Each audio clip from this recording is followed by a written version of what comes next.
That's my mommy. That's my daddy. That's my mommy. That's my daddy. That's my mommy. Here, Zoe Jones passed away. Her mother, Kira Massenberg, who you also see, died yesterday. They were both victims of a quadruple shooting. She bailed him out of jail. Not a week later, not a month later.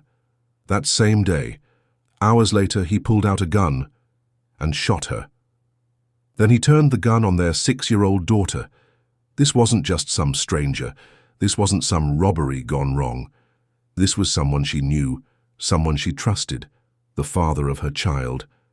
Now ask yourself, what could have pushed him that far? Why would a woman, after being abused, physically beaten to the point of broken bones and missing teeth, still post bail for her abuser? What happened between that jailhouse release and the moment bullets started flying? This isn't just about one man snapping. This story goes deeper. It's about red flags that were ignored. It's about love that turned toxic. And it's about a little girl who didn't even get a chance to understand the world before it was taken from her. But the question still stands. How did this happen? Why did it happen like this? And how did it get this far without anyone stopping it? Before we go any further, hit that subscribe button. This isn't just content. These stories matter. Your engagement helps push this message out, so that what happened to Kira and Zoe never happens again. She was just 27. Kira Massenberg, a young mother trying to build a quiet, stable life for her daughter in North Carolina. She didn't live in a big city with flashing lights or skyscrapers. She lived in Wilson County, where time felt slower and the world seemed smaller, a place where families held Sunday cookouts, where children played in the yard, and where you could drive 5 minutes and be in the next county, Nash County.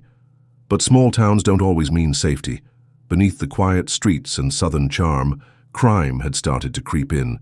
The local headlines whispered stories of drug busts, robberies, and even domestic abuse. Things that didn't always make it out of the county, but were very real for the people living in it. Still, Kira was doing her best to rise above it all.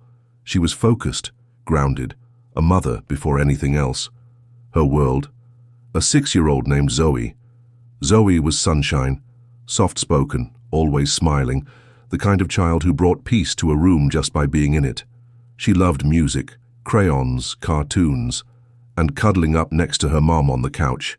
To Kira, she was everything. The reason she kept going, the reason she stayed strong. Their bond was visible in every photo. Matching headbands, birthday cakes, silly TikToks. You could feel the love through the screen, and for a while things looked okay. They had their routines, school runs, grocery runs, movie nights. Family members say Kira was working on bettering her life, getting her finances right, keeping Zoe happy. But something else was quietly going on in the background, a relationship that wasn't so picture-perfect, one that had already gone off the rails more than once.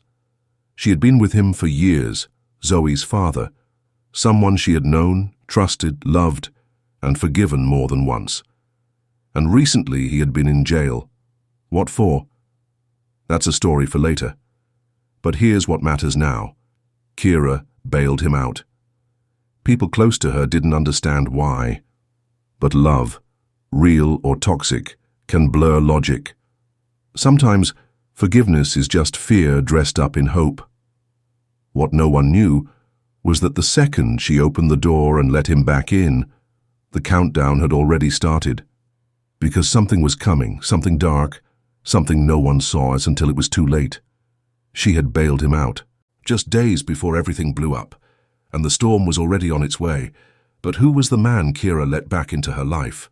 Daquan Jones. To outsiders, maybe just a name. But to Kira, he was more, the father of her child, her partner, someone she once believed in. In the beginning, he wasn't a monster. That's how it usually starts. A charm, a smile, sweet promises. But behind that charm was a man battling inner storms.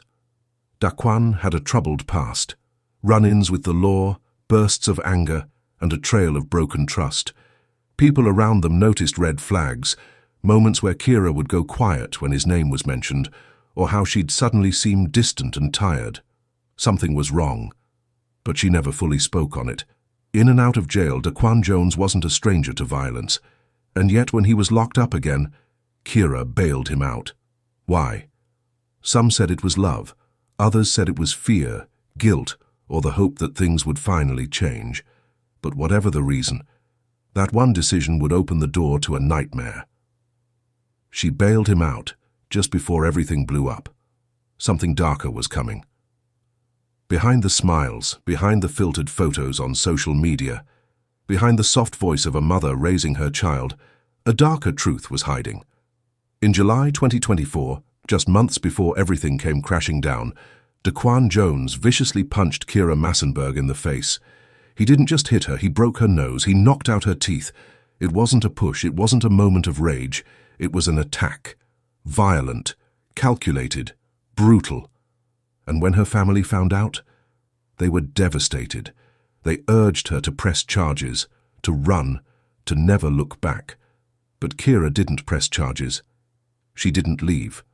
And weeks later, in a move that stunned those who loved her, she posted bail for the same man who shattered her face. Why? Why would a woman who was physically beaten still protect her abuser? Why would a mother, bruised and broken, allow her attacker near her daughter? It's a question that echoes in the silence of many domestic violence cases, and the answer lies in something more complicated: psychological chains. Trauma bonding is real. It's when the abused begins to depend on the abuser for love, validation, survival. Daquan wasn't always cruel. There were good days. Moments he'd apologize, moments he'd show affection, promise change. And Kira, like many survivors, clung to those good days like they were lifelines. Friends say she believed in him. She thought he could be better. That maybe if she stayed, loved him harder, things would go back to how they once were. But those moments of peace were crumbs, leading her deeper into a cycle of control and pain. She may have felt trapped, emotionally, mentally, even financially. When does care become control? When do second chances become second wounds? When does hope stop being hope and start becoming a risk? For Kira, the lines had already blurred. By the time she posted bail, she may have believed she was saving him. In reality, she was risking everything. August 10th, 2024. Kira Massenberg walked into the jail and signed the papers. She was bailing out Daquan Maurice Jones, the same man who had broken her nose just a few weeks earlier, the same man her family had begged her to leave behind. But she posted the bail, $7,000, not a small price, not just financially but emotionally, spiritually. He walked out of jail free, smirking, silent, as if nothing had happened. Did she think it'd stop here? Did she believe this was her chance to rebuild with him? That maybe this time he'd be better? Or did she feel obligated, afraid of what might happen if she didn't? We'll never fully know. Because within hours of his release, the cracks began to shatter open. August 11th, 2024, early morning before sunrise, in the early quiet when the world is still asleep.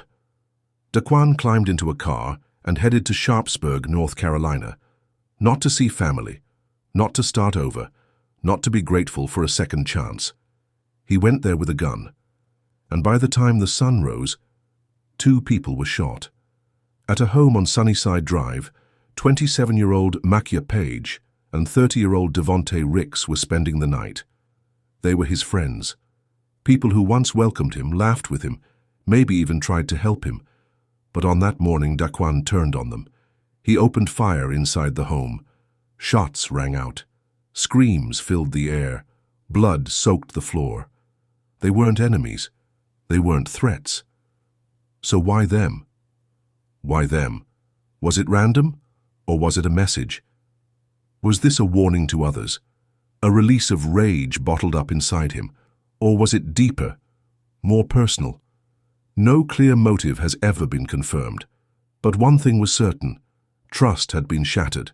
Whatever they meant to him, it ended in betrayal.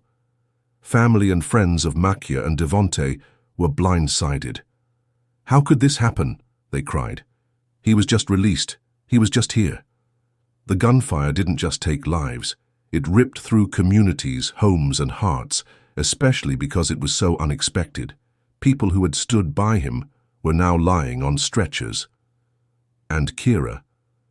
She had no idea what had just begun. She had bailed out a storm thinking she was bringing home a man. But Daquan wasn't done, not even close. After the gunfire, he got back in the car, this time with Kira Massenberg and their 6-year-old daughter Zoe. 3 people, 1 vehicle, 1 destination. Where were they headed? Was it a drive to safety? A family trying to escape the chaos? Or was it the final chapter of a horror story Kira never saw coming? What did she know as they rode down those North Carolina roads? Was she pleading with him?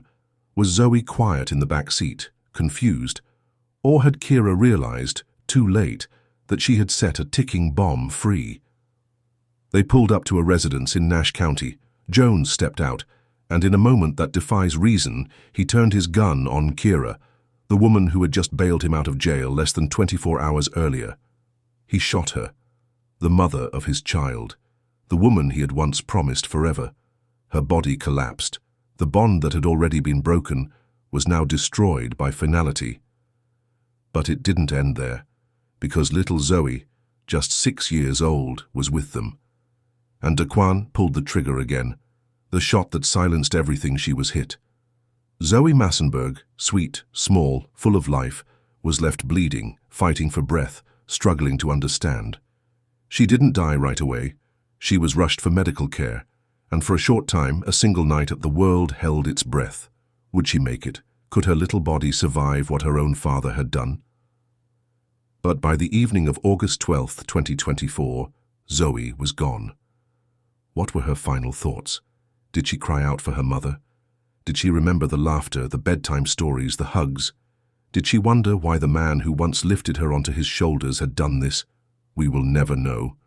But what we do know is this: a mother and daughter took a ride together, and only silence came back. They didn't deserve this.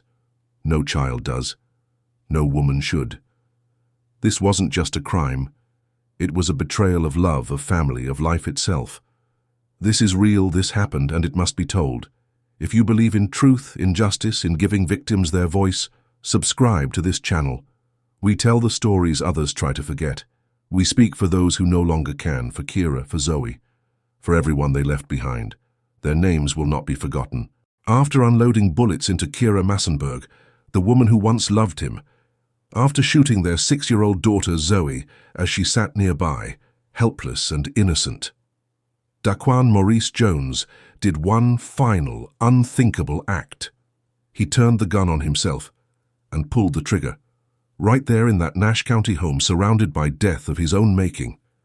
Finish line, or final confession. No court date, no mugshot, no handcuffs, no sentencing, just silence. Whatever was broken in Daquan, it ended right there, with a flash of gunpowder and a thud of a collapsing body. But it also left behind questions that will never be answered. How does someone go from partner to executioner in hours? It wasn't just a crime, it was a collapse, a breakdown so fast and so vicious, it shocked even seasoned investigators.